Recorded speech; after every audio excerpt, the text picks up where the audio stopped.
Welcome to Kenton's videos. Enjoy the video. You start by signing into the YouTube account that owns the short.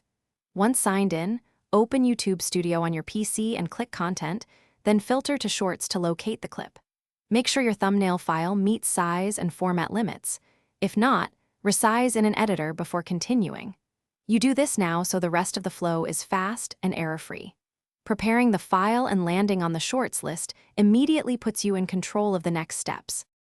Now, open the Shorts details by clicking the pencil icon or the three-dot menu and selecting Edit. Scroll to the thumbnail area. If Upload Thumbnail is available, click it and select your prepared image. Once uploaded, YouTube will preview it. Inspect the frame composition and text legibility.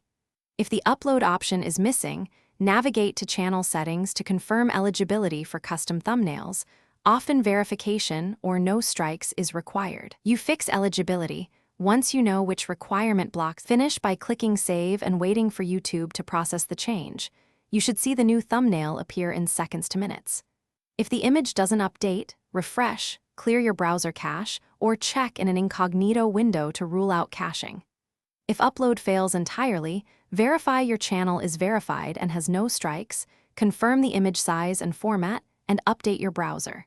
If problems persist, try a different browser or re-export the image at the recommended resolution and under 2 MB. Thanks for watching. Consider subscribing if we helped you.